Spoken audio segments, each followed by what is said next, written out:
Welcome, beautiful people, and thank you for joining us on Till the Wheels Fall Off, a podcast by two faux couple. I'm Matt. And I'm Paige. And we're here to inspire others, to bring you guys into our lives and tell you a little bit about our journey.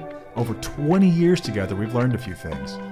We're going to work toward being the best version of yourself possible. We're going to dig into building a positive mindset, discuss mental health, addiction recovery, improving fitness, building businesses, and insight into what it takes to navigate life today.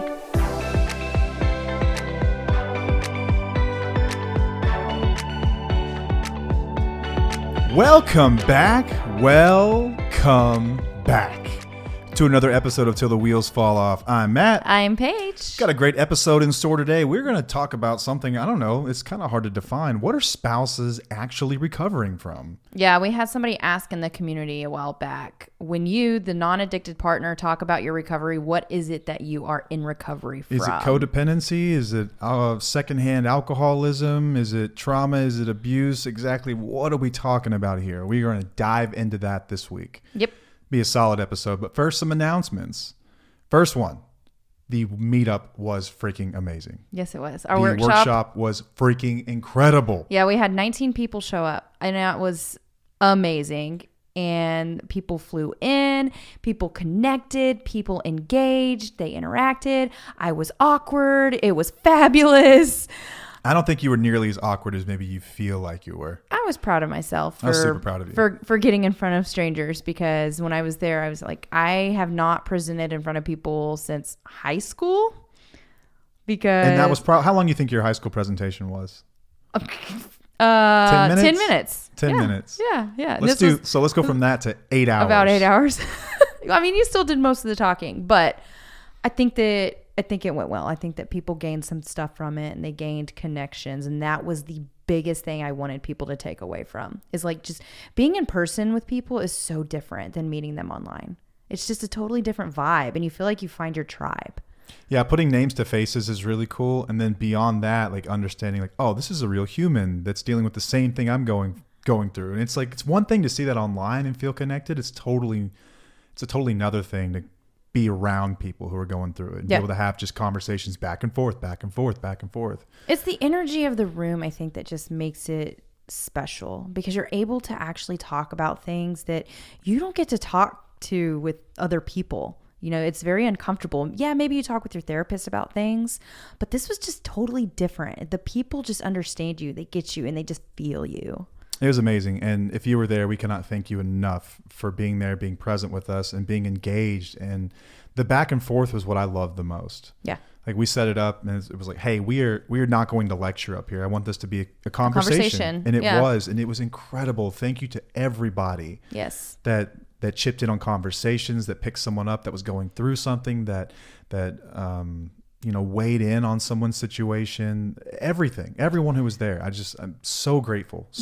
We have such amazing people. My favorite thing about getting like community calls together and just getting the community together in general is that people share their experiences, and they help others with things that I'm not really able to help with in that moment, because it's not part of my experience, but it's a part of somebody else's experience, and they're able to give them tips or advice or connect them with somebody who can help them with their specific situation. I think that is the coolest thing for me to witness, is allowing them to just talk amongst each other and get advice.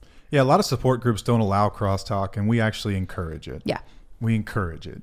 I think that there's so much to that. Yeah. Like, it would be silly to think that we are the epitome of experts that exist in this space. That's just not true. No. We're the mouthpiece for a lot of people, but they've got a lot of amazing things, and we heard it on full display this last weekend. Yeah, I mean, like if you don't know what to do with your situation, and you need to help with, documentation, or you need help with some legal advice or something like that, we don't have much of that. No, but someone knows someone who does. Yeah, exactly. Or they've been down that road, and they know that they can guide you through that. And I love that. The connections that Tufo was bringing together is amazing. It's not just you and me. No. Tufo isn't you and me. It's a community. It's a community of people helping each other, getting through the most difficult times of their life. It's really cool. It started as like our battle cry years ago, and now it's become one for so many people. Mm-hmm. I just love that. Yeah. Seeing what's come of it. It's growing. It's becoming a movement. And yes. It's amazing. Yes. It's so amazing. Thank you to the amazing wheelies who are part of it, who came to the workshop, who provided feedback. Like we can't thank you enough. It's amazing. I heard one of my favorite podcasters say this about their listeners. He said, I have the most unreasonably reasonable people in the world that follow the show. And I would agree with that. Like the most unreasonably reasonable people. Yeah. Just amazing, down to earth, incredible people. Yeah. Incredible people. We had couples there. That was amazing too. Mm-hmm. Wasn't sure how that was going to go. I Right. think in the beginning it was like, this could go one way or the Right. other. Right. And it was incredible. And the feedback once again that we got was amazing.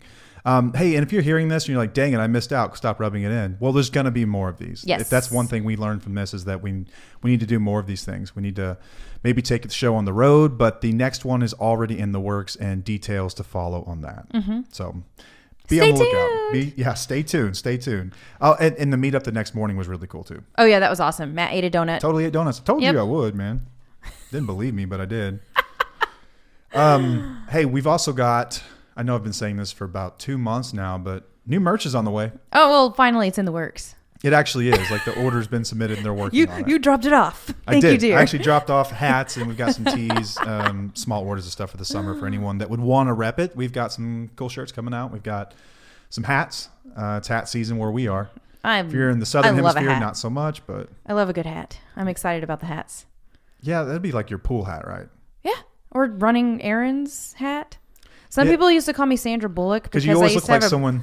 Yeah, I look like Sandra trying to hide. Yeah, I would wear a black hat and just like I'm driving around like that. And I'm like, I just like the black hat because it was solid. But I think our twofold hats are going to be really awesome because they're going to be clean as hell. Yeah, and we're just about out of sweatshirts. I think we maybe just have a couple left in a few sizes. Yeah, I think we have like 11 sweatshirts left, and those are 2 different designs. Okay. There's one design that's completely gone. I looked it up today. Okay, so there's still some out there. If you want an oversized sweatshirt, they're still available. Mm-hmm. Stickers are out there too. Yay! Did you read my mind? No, I was gonna bring up the stickers. Got tons of stickers because we never talk about the stickers. I forget that we have stickers on the website. Yeah, we've also got rocks. Holding Recovery Rock here. People in 12-step communities get tokens of sobriety for varying lengths, 3, 6, 9 months, year. But spouses don't get anything. So if you're a listener and you've put your spouse through a lot and you want to find a way to thoughtfully recognize their journey, we made these rocks. Thank you for being a rock. That's what it says in the back. Just Yes. like that. Uh-huh. Thank you for being my rock, actually. Oh. Thank you for being my rock. And it's got our TUFO logo on the front. Last thing, and we'll talk about it throughout the episode, but the course is still out there, still available for 75% off right now. Using the code Wheelies75. That's Wheelies with an S, 75. Yes, and we have weekly calls with that as well if you're part of the process. I host them on Wednesday evenings. So if you want to be involved in that, it's pretty great. We had our first call last week, and getting off that call was just, I had so much energy. Do you remember that? Yeah. I got off and I was just like, it felt good. It was nice to just, talk with people going through what they were going through. So if you're part of the course, every week we will have a call. Yeah, guaranteed. We still do community calls from time to time whenever we get time. Yes. And that might shift. We're looking into it. Yeah, we're working on a solution. Like we know that not everyone wants the course or can get the course. If the course just is an option right now, we still want to make sure that you get some kind of a resource. So we are working on that. I promise you. Yep. Promise you. Okay, let's get into this episode. What are you actually recovering from, Paige? Okay, so a lot of people might think that you're recovering from being codependent, or you have a controlling nature, or maybe you have like attachment issues, or some say that you're a co-addict. Like there's a lot of almost victim blaming type things when that happens. Just labels that they're kind of throwing out there. But yeah. Nothing quite summarizes it. No, nothing really does quite summarize it until you get into it and you realize, oh, like when people find us and they hear us and they start listening to us on the podcast, they're like, it's like a switch. Something happens within them where they're like, this is nothing like I've ever heard before. And they're speaking to me. They're talking to me. I can feel it. It's just different than when you hear the things about like codependency, co-addict, and all those things. So what I'm recovering from, or what I have recovered from for a while or been working on, it's always going to be a lifelong process, right? Like even your recovery is a lifelong process. Personal development is going to be a lifelong process. No finish line. Right. There's no finish line. I don't ever want to stop. I'm always learning and growing and shifting and doing things. But the start of it was realizing that I had trauma. That is really what I had to start recovering from, like emotional trauma, betrayal trauma, psychological damage, trust issues, things from being abused from narcissistic traits, trauma bonds, gaslighting, manipulation. I like how you tiptoed around all not these calling things. me a narcissist right there. You did, didn't you? Did. You saw my face.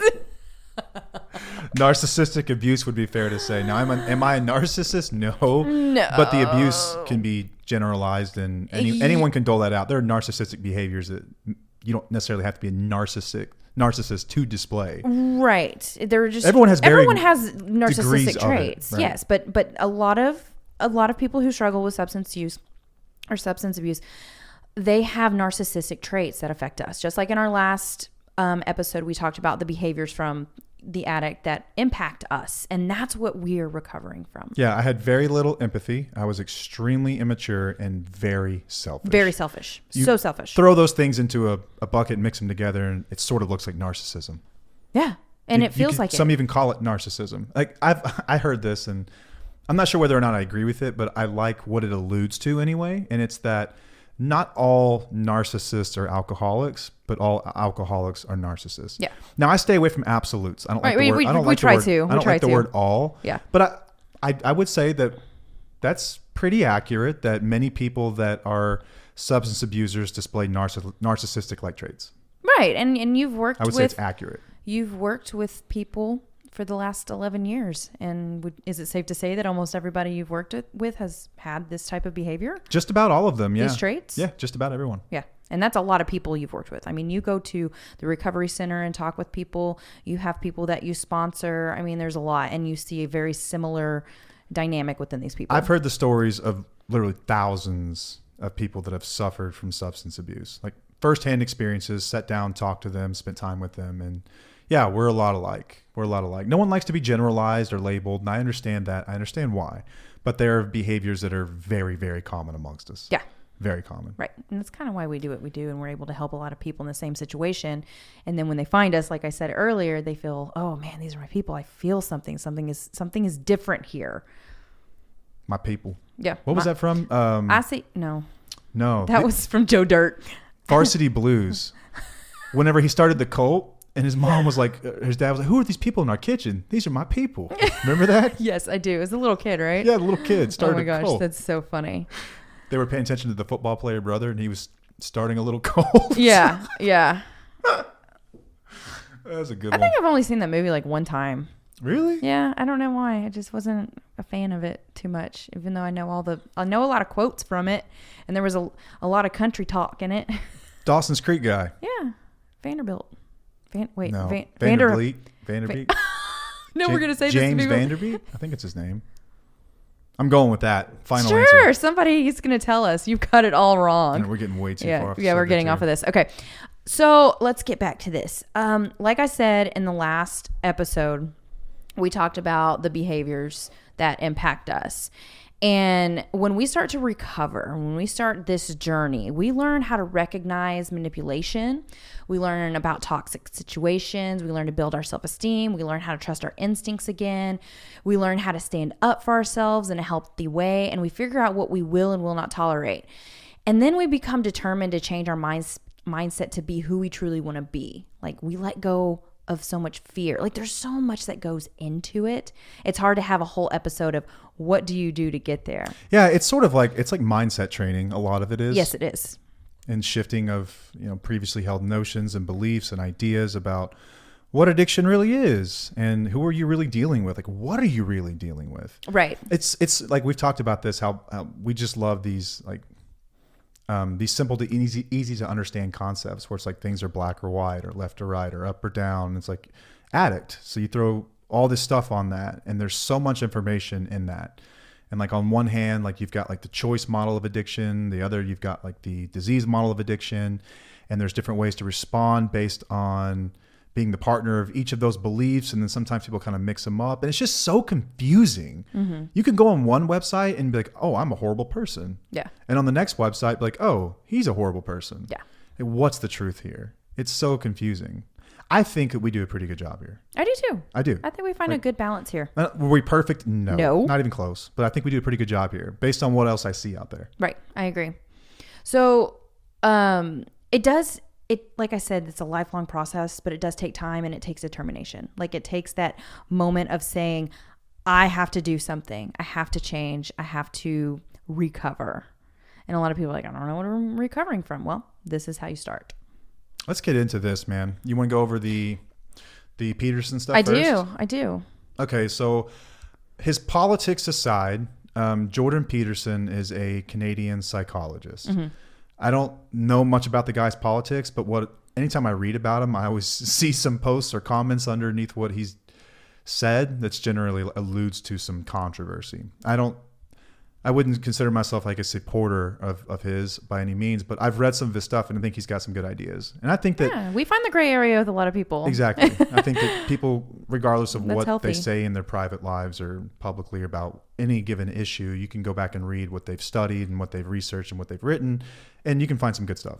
So let's just cast aside personal beliefs on Dr. Peterson for a moment. And he had this concept that I really, really loved. This is an old lecture. Like it looked like he was wearing a really boxy 90s suit. Nuh-uh. Yeah. It was that old? With the big shoulder pads and like the long cuffs. Yeah, it was old. But he was talking about the journey of moving from being naive to cynical to wise. Mm-hmm. So from naivety to cynicism to wisdom. And like I sent it to you and we quickly drew the parallels there of the journey of a spouse or partner.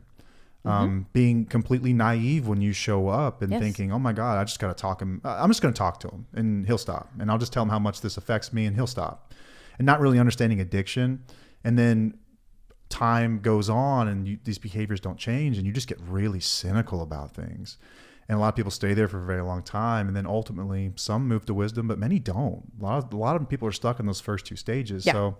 So Paige has done an excellent job, I think, in going over the episode notes before in our pre-show prep about what this journey looks like really for a spouse. That was a short prep. Because you've been through all three of these phases. Yes, I have. And I've even mentioned in our group before that I was naive for a long time when we were younger because people had asked, I thought, well, if love wasn't enough, how did y'all stick together? And I said, I was really naive back then. You're really trusting of people. You think that you can trust others because, we don't lie. We think that people are like us. And we only see the good. We ignore the bad, which that can cause more harm if we're not able to see the bad part of things. When we're naive, we just go way too far to the super kind side. Do you think that's the most common question that you get is how did you stay for so long? How did you get through this? Yeah, I get probably that question. Is, right? I get that question a lot. Yeah. Yeah. So I'm going to ask you, like someone that doesn't know, maybe someone's just now listening for the first time. Like, how did you stick through it? How did you get through this? What's your answer? Well, we were young. Young and naive. I was young and naive. Yeah. People have to remember that you were 27. I got sober the day before my 27th birthday. Yeah. Yeah. So we were young. We were young. Yeah. And we had been together since we were 14. At 26, 27, a lot of people are still like kind of coming out of that college some phase and they're still getting, drinking. Some people aren't getting married yet or anything. Like we had gotten married and we had a kid.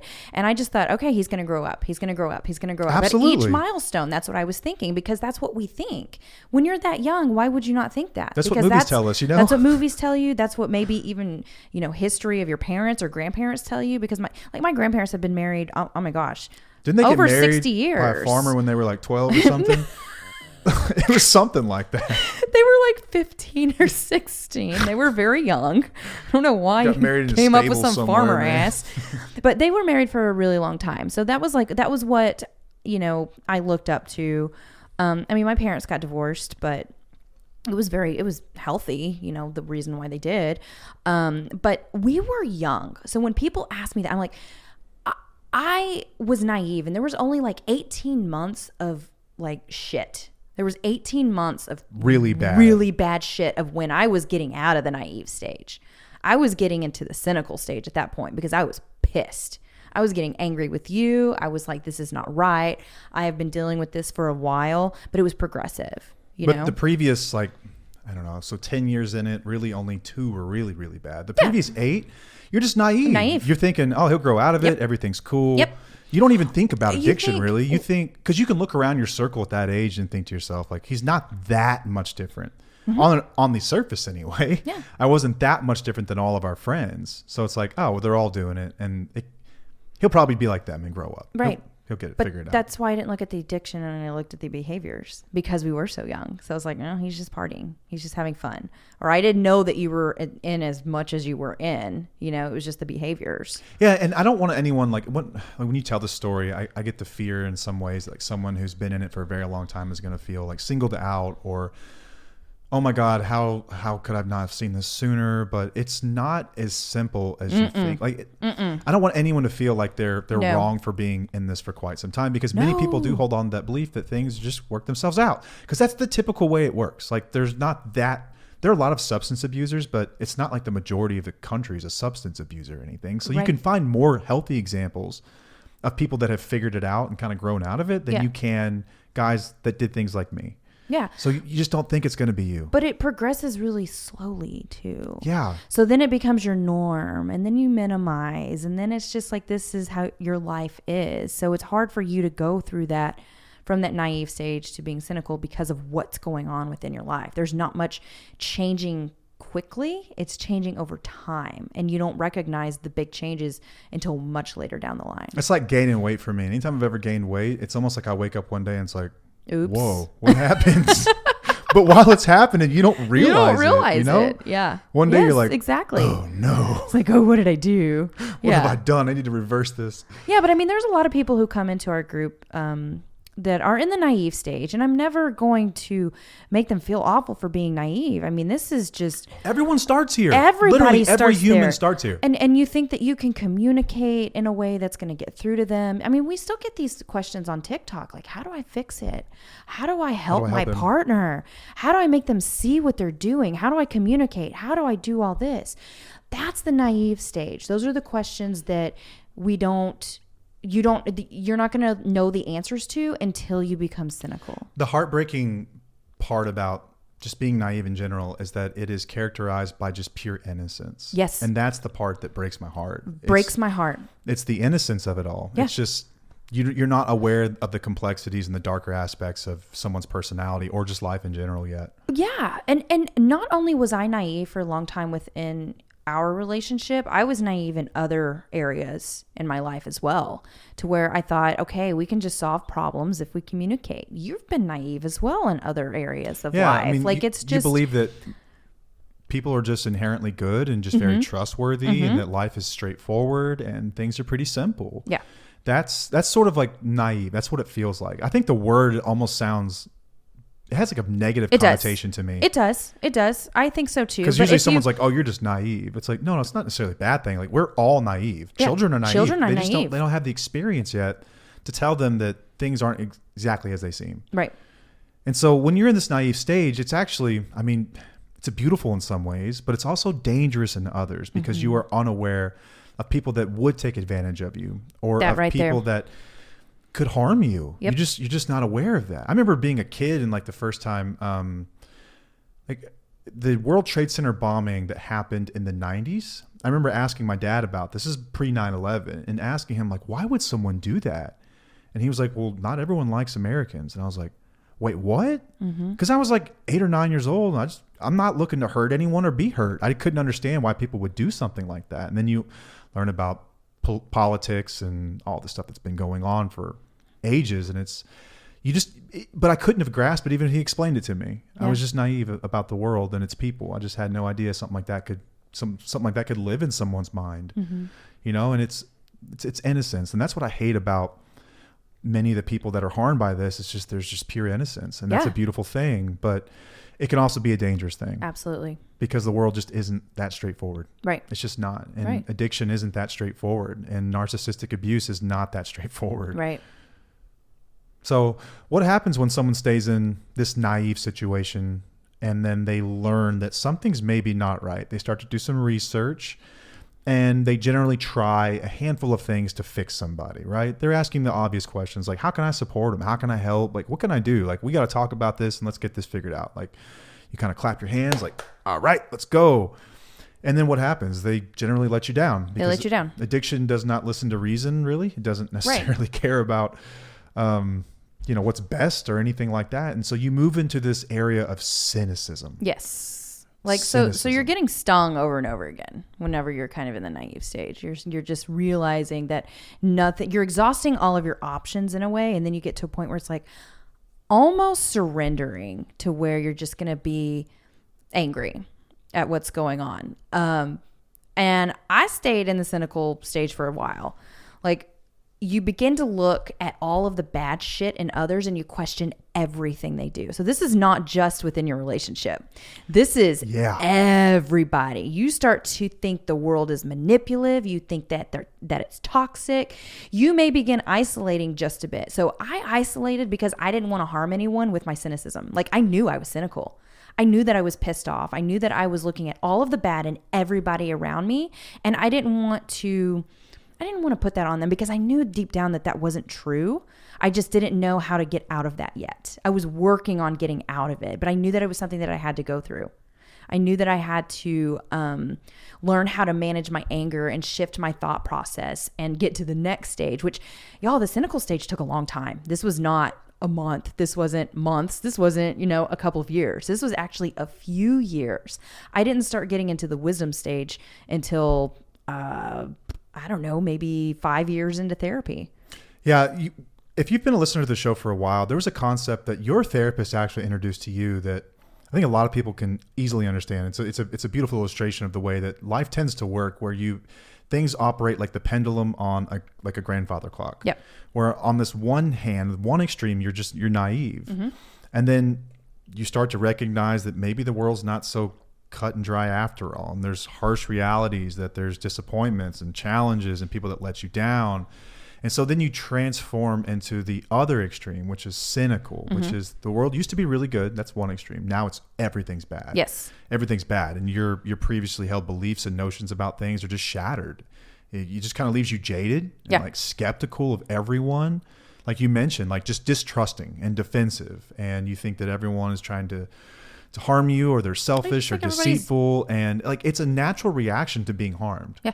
And this is oftentimes when spouses generally find us, I would say that this is where they are. Yes. Most of the time, I would think. I think that whenever they actually start engaging, like listening to the episodes and stuff, and doing it, they quickly go from naive to this. Yes, they do. And I will say that this is better than being naive. Absolutely agree with that. You want to be cynical, because when you become cynical, you're able to really start making changes. Yeah, cynicism is actually an improvement. Yeah. But it's not ideal. No, you don't want to stay there forever. This is where you start making changes, though. This is where you have a little bit of patience. This is where you start really learning. This is where you start your therapy and changing and just doing all of these different things that are going to help you get to the next stage. Yeah, like this is when you start to recognize and realize that there's been some degree of manipulation mm-hmm. and some abuse that's been going on in this relationship. And you start to get skeptical and distrustful of people's words, and you start to look at their actions. And it's quite the process to go from that. And you're going to be mad. Mm-hmm. You're going to be mad at yourself. You're going to be mad at them. Mm-hmm. You're going to be pissed off, right? And you will have a fire and an edge to you.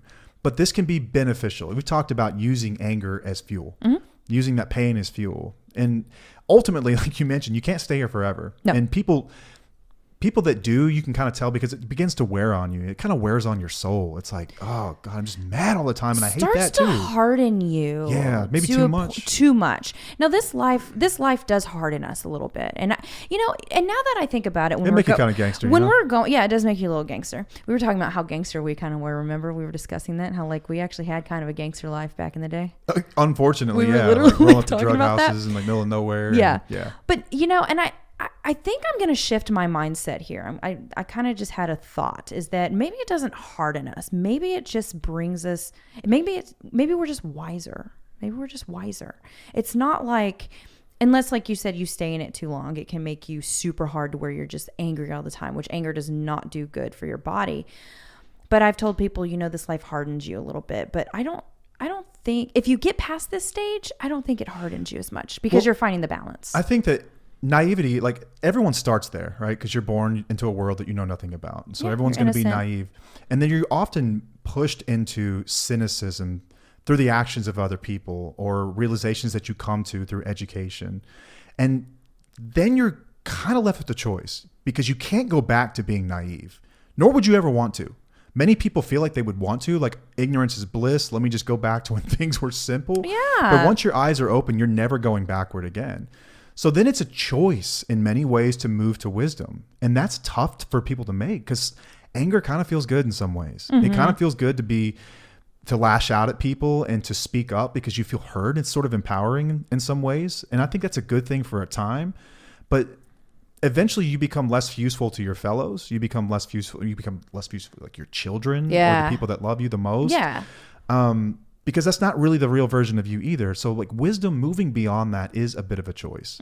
And understanding, okay, that it requires a bit of balance to move to wisdom where you're looking at, it really what it boils down to. It's a balanced perspective of the world's not all good or all bad. It's actually a mixture of the two, and knowing how to protect yourself. That's where wisdom comes into play. It's knowing how to identify manipulation and abuse and all these deceitful tactics that people use while also understanding that there's still some beauty left in the world. Yeah. And it's a tough thing to do. Like the serenity prayer, like something that, one of the first things I was taught in 12-step was a serenity prayer. And that's essentially what it asks. I mean, it's asking for wisdom to know the difference between the things I can and can't control, the things that are just going to happen in the world, and the things that kind of live inside my head between my ears that I can. Yeah. And it's tough to do. Yeah. It's tough to do. It is, but it's such a healthy place to be. And you learn like who gets your empathy, who gets your time, who gets your energy, Yes. You learn and you understand that not everyone is a snake, but there are also people who are not good for you anymore. You learn where there are situations that you need to avoid to protect yourself, like you just said a minute ago. And then we recognize, who we can and cannot give ourselves to. Yeah. And like being naive has some advantages. Like it makes people hopeful and it makes people open. And cynicism has advantages too, because it makes you critically aware of things. And then it also helps you discern things, like tell the difference between right and wrong and good and bad, because everything used to just be good. And now if everything's bad, then there's a different, like you can't know bad without good. You can't know good without bad. So cynicism has some advantages too. It's just, it can't be an all or nothing venture, right? You have to be able to move forward with that and figure out, okay, if I'm going to live a happy, fulfilling life and ever love again or trust again or anything else, there's got to be some limit to this, some limit to that. And that's where this balance comes from. You combine the hope and openness of being naive with the awareness and discernment of cynicism. And so it's more of a mature perspective. Right. And it's going to allow you to construct engagement with the challenges that you come across. Like I'm making the rules now. Yeah. I'm making the rules. Life's not going to happen to me. I'm going to happen to life. Right. And you feel more comfortable setting boundaries. You start to figure out what you really want in life. But it is so hard to get to that stage. You want to talk about how to get to the wisdom stage? How to move from, well, I think before we do that real quick, I think that you did mention a moment ago, like how long do these phases last? Yeah. You could be naive for as long as you're sheltered, I think. That's a really good way to put it. As long as you're closed off to ideas and information. Like there are people who are raised in particular cultures, and not a knock on anyone, I'm just speaking just facts here. Yeah. You can be raised in a particular culture that doesn't deal with the outside world, and you can remain naive in that literal sense to the ways of the real world. Just kind of like, you're in a bubble sort of. You can remain that way your entire life, but generally in these types of relationships, eventually you're going to ask the question, something's going to happen that's more on the extreme side, like a DUI or some kind of altercation or some kind of betrayal. Something's going to happen that's going to lead you to Google. Yeah. And you're going to Google and you're going to find something like Till the Wheels Fall Off, or you're going to find something like Alanon or something on addiction and say, what is this? And you're going to start to read about it. And then you'll fall into cynicism generally. And I would say in general, it lasts years. Yes. In general. Now, could you move through it quicker? Maybe, but I don't really think so. I've never seen anyone do it. Like, I don't know how you could emotionally process all that information that quickly. I think you'd have to live in it for quite some time. Right. Years. Yeah. And then wisdom is, like we mentioned in the beginning, it's sort of a lifelong process. But that takes years to move out of cynicism, years. So you move into this wisdom phase, and then you become more wise as you understand more about the world, and you start to let hope back in your heart at times. Yeah. And you get hurt again and figure out, okay, what did I go wrong there? But you take those chances a lot more than if you were in the if you were in the naive stage or in the cynical stage. When you're in the wisdom stage, you're going to take a lot more chances and be okay with failing a lot more than you were before, because your self-esteem is going to be built up more, because you're going to know where you stand in life. Yeah. So it'll be easier, and you'll learn from all of the mistakes quicker. So back to your question, moving from cynicism. Yeah. Some of the ways that you can do that, moving on from cynicism. Education is a great way to do it. Yeah. Which is what you're doing here. Hey, welcome. Mm-hmm. You're doing. Yeah, listening. You're doing it. You're doing doing it. We've talked about counseling and therapy. Mm-hmm. And this was a massive part of your journey. Yes. It really was the springboard to us truly understanding each other in our marriage. I think I'd recommend it for everyone. If you're in the state of Texas, check out Taylor Counseling Group. Dr. Taylor is a partner of ours, full disclosure, but I wholly believe in their mission and their values and what they're doing over there. Mm-hmm. Incredible. I mean, if you're looking for a counselor, you're in the state, but if you're not, you can find counselors that can work you through this. And Paige has got some personal preference on the type of counselor. So people ask you often, like, what kind of counselor should I look at? What kind of therapist should I look at? Somebody who specializes in narcissistic abuse, or trauma or trauma. A lot of people go the addiction route. Right. Which can be somewhat beneficial, but sometimes it can be, sometimes it's not the best route to go, because I believe in a lot of these relationships, there's trauma that needs to be dealt with, and only typically a trauma therapist is going to be your best bet with dealing with that. Yeah. I'm not sure. Now, if the trauma therapist has specialized in addiction as well, that might be beneficial. I'm not sure. But I just think that the trauma route needs to be the best way to go. There aren't enough therapists in the world. We know that, which is why we have counseling for the futures. Mm-hmm. If you want to know more about that mission, check out counselingfutures.org. But there are a bunch of them out there. So if you meet with a therapist and you just don't feel like it's right, check out another one. Check out as many as you can until you find someone you feel like is a good fit. Yeah. So therapy and like sort of what we do different. We're not licensed. We do not have any licenses. We don't offer medical advice. I hope that people realize that at this point. But what we do have is life experience here.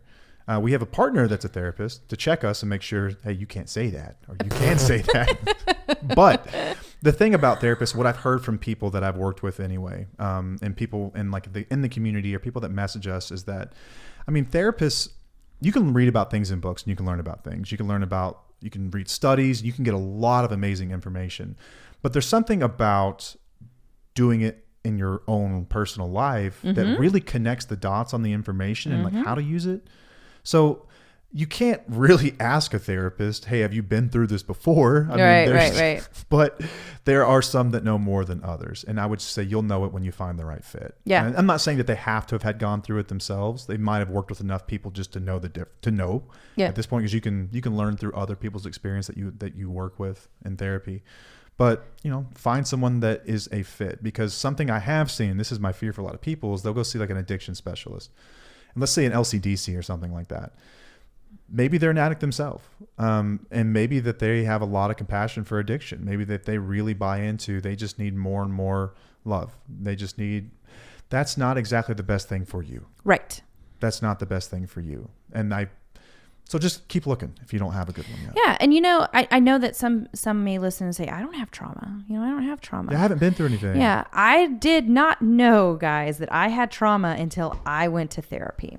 We didn't realize she was a specialist in trauma. Like, I don't know if you knew that. I don't even remember. You're the one who found her, because I was crazy at the moment. I couldn't find a therapist. I found on my her own website, and it was like something about the vibe of her site and her biography. Yeah. Was like, this is Paige's person. I know that she's going to love this person. Yeah. And it was just one of those things. The universe just worked out that way. Yeah. I had no idea. No, I didn't go looking. We just got lucky. Right. And I know that online, like, it said something like she specialized in like anxiety and depression and stuff like that. But when I went in and we started discussing things, we actually went down the EMDR. I always get this wrong. EMDR. Yeah. EMDR route.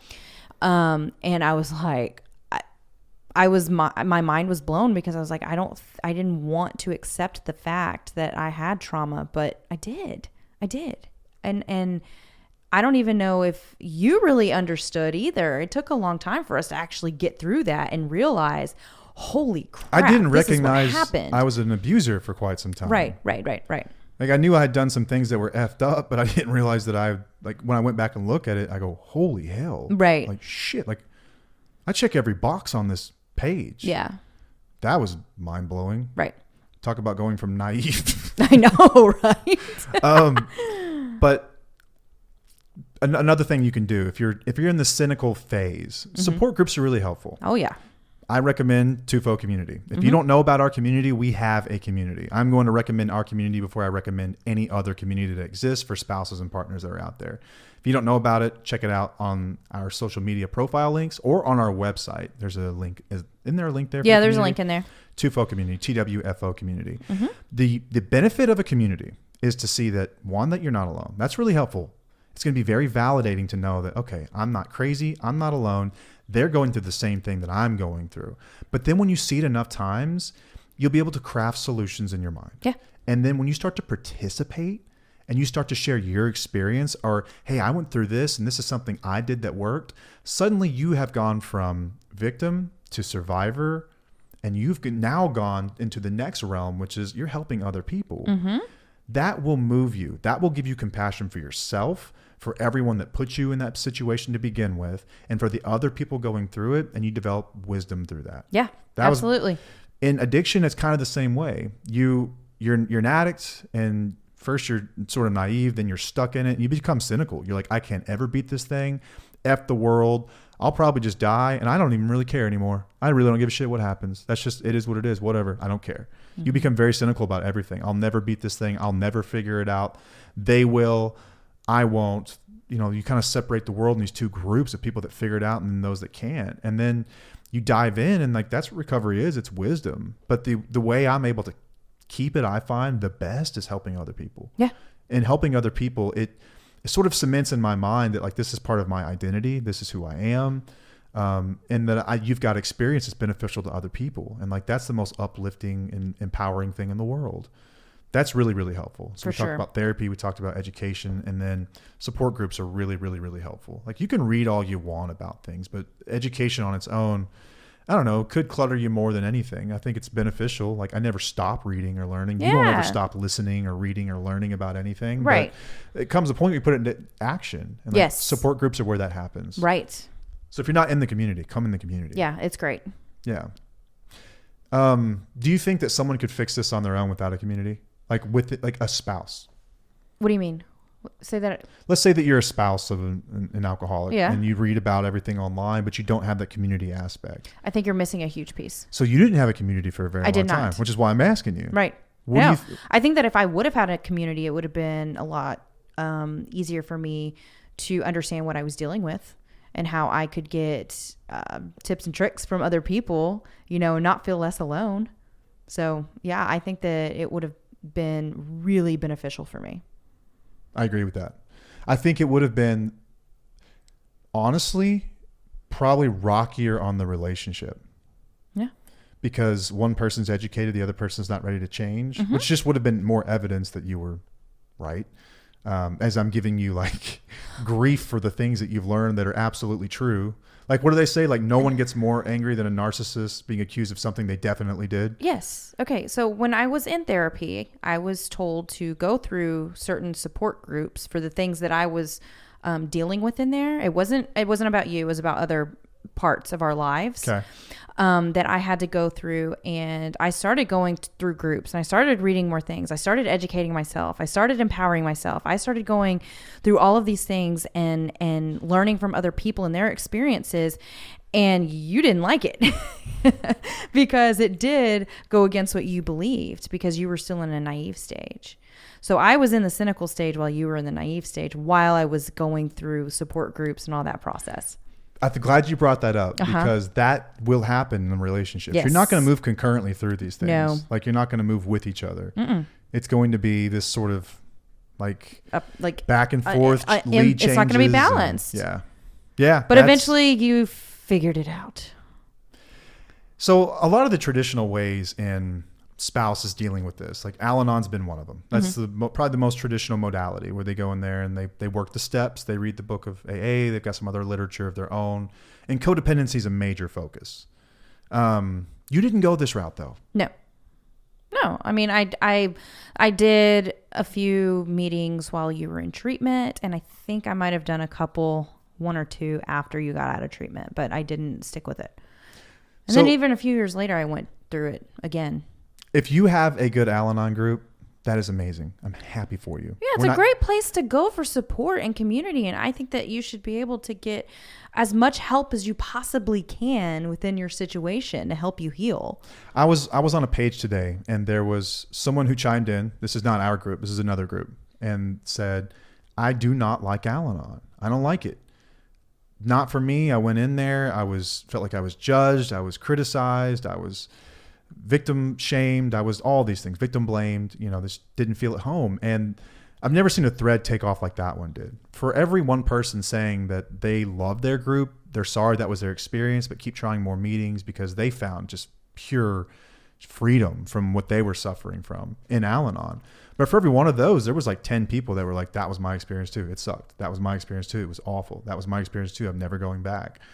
So when we started Independently Strong, that was sort of like, what else could there be? And so we got with a therapist, and it's trauma informed. It uses research and social learning theory, the power of communities, the power of your environment, factoring into the way that you can recover. And like shameless plug here, I think that when we talk about like a new way to go about this, whether you're listening, and it doesn't necessarily mean you need to go out and buy the course right now, but there are other ways that do this. And sort of, this is what we do. We use the education aspect of this thing. We understand that you will move from being naive to being cynical to being empowered and wise. And that's what the course does. That's what the course does. As we're talking about this is exactly what we do, which is why when this clip from Peterson came up, I was like, hey, we're doing this. Like, we're doing exactly the same thing. Yeah. I mean, like, we help you with your all or nothing thinking. We help you with your perfectionist mindset, because a lot of us have that. We help you with your people pleasing tendencies, which a lot of us have that, which isn't necessarily a bad thing. It's just one of those places where you're still stuck in the naive space, right? Because you want to please everybody, thinking that everybody is going to receive it the same, or you're going to. It's like some people value like reciprocation. Right. So like treat others the way you want to be treated. Exactly. Without understanding though that there's some malicious people in the world, right? Or that people stuck in an active addiction don't speak that language. They don't really care. Like as an addict, my thing was like, if you give me something 10 times, I'm taking it 10 times, and I will give you nothing in return. Right. Yeah. You were extremely selfish. This is how your mentality worked. Yeah. But we help you learn how to stand up for yourself, like in healthy ways, by taking action, and help you build up your self-esteem, like all of these things, and helping you change your mindset. And it's not the victim blaming mentality, right? No. This is literally helping you get through what you've been through. Yeah. And how we all have to shift our mindsets throughout our lives to grow. It was our experience that all the stuff, like if you could put everything in a basket and say, this is everything I'm dealing with. It's depression, it's anxiety, it's codependency, it's all this stuff. If we had to sort through it and figure out who's responsible for what, I was responsible for the majority of it. Some of these things you showed up with, absolutely. Alanon would call those defect. Alanon really just calls everything a defect of character.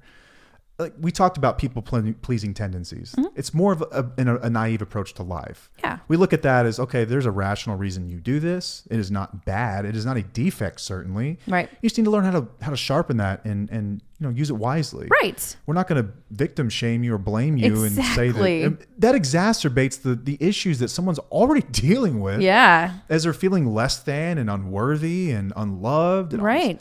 That's not what we do here. Yeah, and it doesn't help you build your self-esteem when you have that victim blame mentality. When you're being taught that you just need to focus on yourself and work on yourself and do everything for make sure you're dealing with your character defects. That can put somebody in a really dark hole too. Yeah, imagine that after you had been through years of addiction and psychological abuse with me, that I handed you a sheet and I said, here, now write down your defects of character and how you're responsible for a lot of this.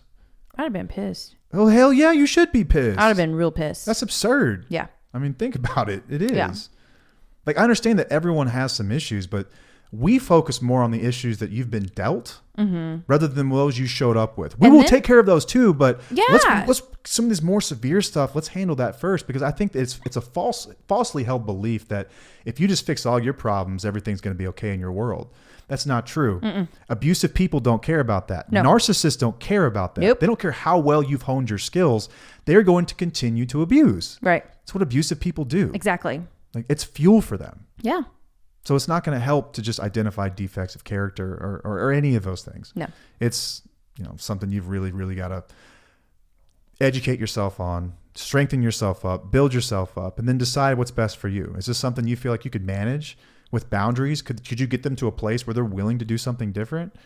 Or is it something you have to walk away from? Yeah. You will know that. Right. But I don't know. Like, I've heard stories of people that have been in like the groups of Alanon for 20, 30 years with someone who's still in active addiction or an active abuser.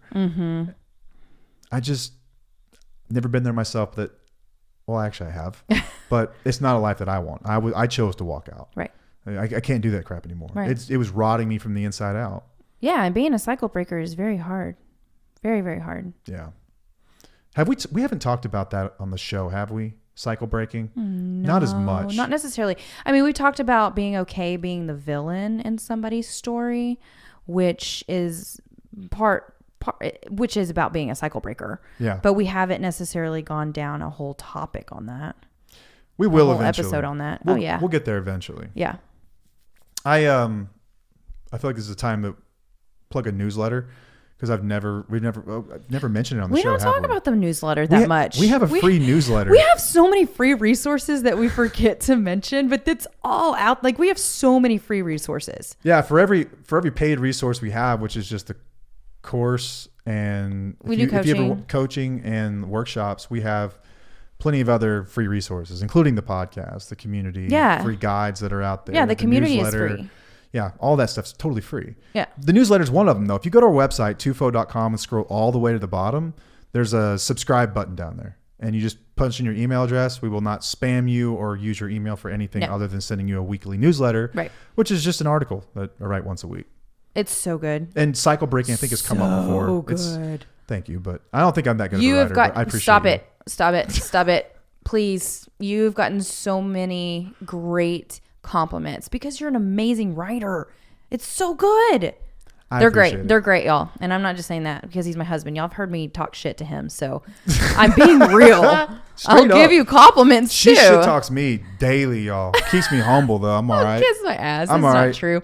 We have a very good balance of complimenting each other and challenging each other and giving each other shit. I am like I'm like a 8-week-old Labrador. Like, I come in the house and I'll pee on the floor, then you whack me with the newspaper, and I'm coming around that corner 2 seconds later with my tail wagging. I don't care.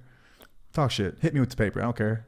You sound so naive. I'm coming right back. Why are you doing that? It just doesn't hurt my feelings. You don't get your feelings hurt easily, which is wild to me.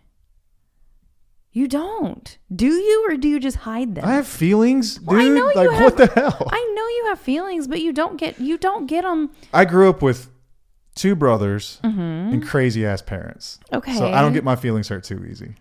That's just trained in me though. But I still have feelings, plenty of them, lots of them. Well, I know you do. And I grew up with you and your family. Fuck you. God. I come in with a bad haircut and I was like, oh, here comes Hillary Swank from Boys Don't Cry. Oh, I said that. You got to get hard, man. I did tell you that. You got to get hard quick. That was back in college, though. It's like walking into the pen day one. You did look like Hillary Swank. That was a true statement. You think a 15-year-old male wants to hear that? You weren't 15. You were in college. That's even worse.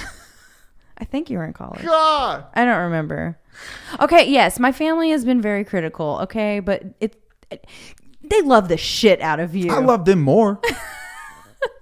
Okay. All right. I want to finish with this. So we've talked about moving from being naive to being cynical, which is better than naive. Yes, it is. To ultimately wisdom. We're going to get you there. Yep. We will love you until you can love yourself. That's what we've always vowed to do. We will be here with you every single step of the way. We will always have patience for everyone, no matter which stage they are in, because we were both there. Yeah. Both been there before.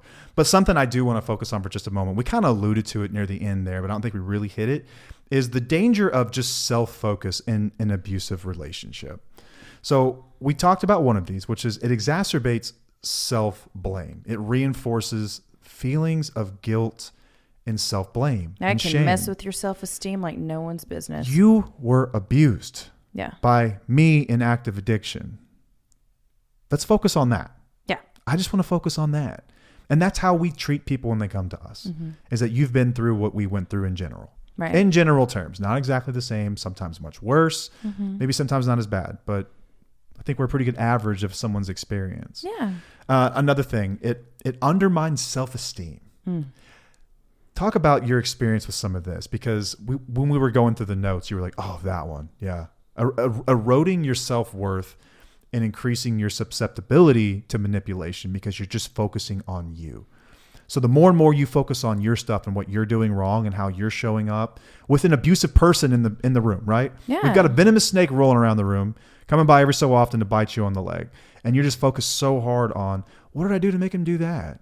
Was it the way I looked at him? Was it something I said? Was it my approach to the last time he bit me? Was it all this stuff? It erodes your self-esteem. Yeah. I mean, think about even in early sobriety for you when you weren't really validating my experiences or my feelings or anything like that. And you're like, you need to get your shit together. You need to figure out you're too sensitive. You need to stop with making a big deal out of everything. You need to do all of these things. And it's like, something's wrong with me. I kept thinking something's wrong with me. And that made my self-esteem just go way under. I remember going to therapy thinking, just tell me what I need to do. Tell me how to fix this. Tell me what I'm doing wrong. Help me figure this out. And she opened my eyes to something completely different, which was to actually start trusting my instincts and realize that I had been harmed. Yeah. You'd been through a lot. Yeah. With me and other people in your life. You've Right. been through a ton. Right. It wasn't the best idea to just focus on your stuff. No. And of course we went through some of my things, but it was Cognitive more distortions. Yeah, and like things my that. cognitive distortion, which happens within this stuff too. I mean, of course I had my issues, my black or white thinking or the all or nothing thinking, like all of those things, and just being super anxious or whatnot. I had to learn how to change my thought process because of the harm that had been done. Another thing you can run into when you just focus so much on yourself without talking about abuse. And I think I've been accused before, maybe you have too, of being like addict bashers. And I'm not. Like I am one, man. Like I am one. Right. Like, I'm not here to bash anyone. I'm just telling you what I did. Yeah. And what I see many of us do. Right. Most reality. of us. It's reality. It's the reality, and I'm not going to apologize for that. No. This is what happens. Yeah. But you can enable the abuse if you just maximize the time spent in therapy or in a support group, focusing on you and your reactions to abuse. Yeah. Abuse is going to happen with or without your reaction generally. Yeah. That's what we teach in the communication section. Like I'm not saying that certain things can't make communication easier or better. Your reaction to abuse and coming after someone. Is that going to be the best solution to keep yourself safe? No, not always. Right. But if you just focus on your defects and just focus on what you've done Focus wrong. on your reactions. Focus on what you're doing. Focus on those things. What was your part in that? What is your part? You're missing the big point, because no matter how you react or no matter how you don't react, they're going to do what they're going to do. You are minimizing the abuser's responsibility and you're enabling their behavior. Yes. Bottom line. Yeah, it's condoning in a way. Yeah. What is that? Oh, good boundaries and goodbyes. Yes. I'm about halfway through that one. You've already read it. And you've been telling me to read this thing forever. I'm so proud of you. You finally read it. It's really good. It's really good. But she says, when you allow someone to violate a boundary, you are validating bad behavior. I agree with that. Boundaries without consequences and boundaries without, access without responsibility. Another way that she puts it. I love that. Yeah. It's really good. Yeah. There's also an imbalanced focus. Once again, it's neglecting self-care and safety because you're just focusing on yourself. Right. On your reactions to abuse. Right. You shouldn't be reacting well to abuse. No. I don't mean No. to say that ugly, but you shouldn't. You should be focusing on your safety. And focusing on your safety means taking action and figuring out what you need to do to protect yourself. And not to change your defects. The all-encompassing one, I think possibly the most dangerous, is that you perpetuate the cycle of abuse by maintaining the power imbalance and hindering the escape from abuse. Right. there's still going to be a power imbalance because the abuser, without any responsibility for change, is going to continue to do There's what they're no going to accountability. do. Why they're not going to change, No. right? They're just going to keep doing what they're going to do. Mm-hmm. And that power imbalance will remain, which is what a lot of abuse is about. It's control. I guess what Bancroft says is that abuse is generally about control. It's, I need to control the narrative. I need to control you. I need to control your thoughts, the way you feel about things. I need to make sure that I can control that scene. And the more focus you have on yourself, it's almost ideal for an abusive person in some ways, you know? Yeah. So if you're listening, we're glad you're here because this is exactly what we cover. This is exactly what we strive to avoid, is keeping people stuck in that loop of what can I do? What can I do? What can I do? What can I do? I've known many, many, many addicts that have lost their lives to this thing. And it's not like they didn't have family that loved them dearly. Friends that loved them dearly, treatment centers that did everything they could. Addiction is different and it's very individual for every single person. And to the degree to which someone is stuck in it and their willingness to get out and their ability to be honest and do the work necessary in therapy and treatment and abstinence and all these things, it's not up to anyone. Mm-hmm. It's not up to anybody necessarily. Like that was something, as a decision that I had to make personally. And everyone I've ever seen recover was a decision that they had to make personally, is to get help. Like it's a disease that is bookended by choices. I picked up enough times to put myself there, and at some point, recovery was a choice to get out. Mm-hmm. So you had very little effect on that outside of putting up boundaries and saying, I'm not tolerating this shit anymore. Right. And stepping away. And for me, I wasn't quite gone enough to say, oh my God, I'm going to lose absolutely everything. I've got to do something about this. Right. It was that and the lies that got me. Yeah. That was our last newsletter, The Lies. Yeah. If y'all are listening, you've never seen the movie Flight, check out Flight. It's a good movie. At the very end, he recounts an experience that I basically had, talking about the lies and how the lies of addiction ultimately will wear you down to an absolute nub. Mm-hmm. That's what got me. Yeah. That was awful. And then you couldn't lie any longer. I could not tell another lie. No. It's like, I can't do it anymore. Right. Even when it benefits me, I can't do it. Like, I could easily lie. And it's just, I can't do it. It's like, I'm just going to have to suffer the consequences of not lying. Man, I've even gone to extremes before. I remember, this has been a few years ago, but I left Walmart or like a Dick's Sporting Goods or something, some retailer. And when I was checking out, I was like, oh, that's a lot cheaper than I thought it was going to be. And I got in the car and then I thought to look at the receipt, and there's something on there that was not checked out. And I was like, damn, I got away with, I don't remember what it was. It was like a shirt or something, like $35 or whatever it was. I was like, huh, okay. So I started to drive away, and I didn't even get out of the parking lot, and I was like, fuck, damn it. Turned around, wow. went in, paid for it. Like, I've done things like that. I just can't do it anymore. I cannot live with myself. That's so good. Cannot live with myself. I'm proud of you. I mean, it's were like, not. but then I think about like, not how you were. I think about like situations like that could come up where it's like, hey man, the keys to the kingdom are right here. Yeah. But if it involves being dishonest, it's just not going to be an option for me. That's awesome. I've told enough lies. I've told my lifelong limit it's met. I can't do it anymore. Yeah. I'm over it. That's good. Can't do that shit anymore. Okay. Did you think we got at the top? Do you think we covered this? I do. I think that this was naivety to wisdom or to cynicism. To wisdom. To wisdom. Moving from being naive to being cynical. F the world.